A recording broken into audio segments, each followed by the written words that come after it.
চন্দ্রবোড়া সাপ গলায় মানে ওটা তুলসীর মালা আছে।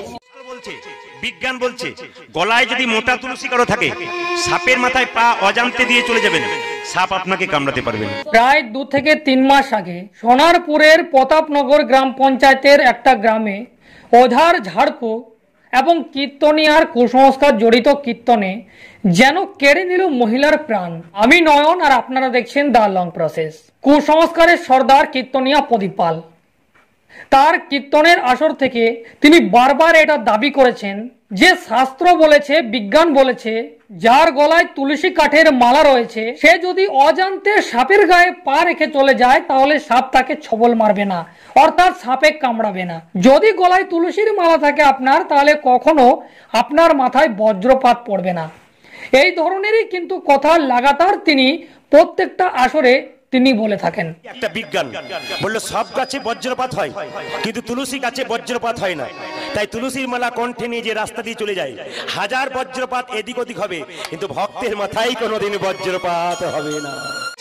বিজ্ঞান বলছে গলায় যদি মোটা তুলসী কারো থাকে সাপের মাথায় পা অজান্তে দিয়ে চলে যাবেন, সাপ আপনাকে কামড়াতে পারবে না। গলায় তুলসীর মালা থাকা সত্ত্বেও রেহাই পেল না চন্দ্রবোড়া সাপের ছবল থেকে মহিলা।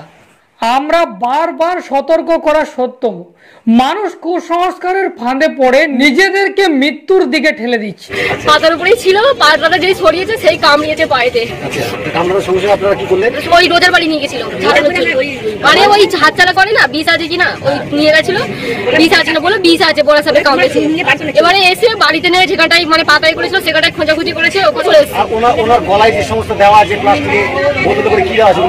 গলায় মানে ওটা তুলসীর মালা আছে আর প্লাস্টিকে বাঁধা আছে, ওটা হচ্ছে কি ওই বানের ওষুধ দেওয়া আছে ওটা গলায়, মানে কেউ যদি মানে কোনো কিছু না করতে পারে ওই জন্য বানের ওষুধ দিয়েছে।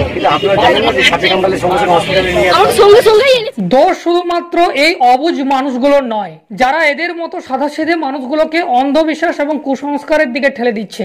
সেই কবিরাজ, ওঝা, কীর্তনিয়া, জ্যোতিষী তারাই হচ্ছে দায়ী। আজকে এই যে মহিলা গলায় তুলসীর মালা এবং তার শত্রুপক্ষ বা তার পাড়ার প্রতিবেশী যারা মনে করে যে আমাকে বান মেরে দেবে, তার জন্য গলায় কিছু জড়িবুটি বেঁধে সেই কাঠের যে তুলসীর মালার সাথে বাঁধা ছিল আপনারা দেখেছেন, তাহলে তা সত্ত্বেও তার কিন্তু প্রাণ চলে গেল। কোনো ওঝা, কোনো তন্ত্র মন্ত্র, কোনো কবিরাজ কিন্তু সাথ দিল না। তাহলে এই সমস্ত কুসংস্কার থেকে আপনারা কবে বেরোবেন? যারা ধর্মের আসরে অনায়াসে কুসংস্কার, অন্ধবিশ্বাস ছড়িয়ে যাচ্ছে এবং মানুষের প্রাণকে ঝুঁকির দিকে নিয়ে যাচ্ছে, তাদেরকে আপনারা কি বলবেন?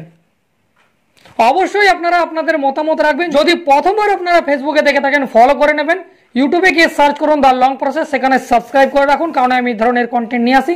এখন এই পর্যন্তই, ধন্যবাদ।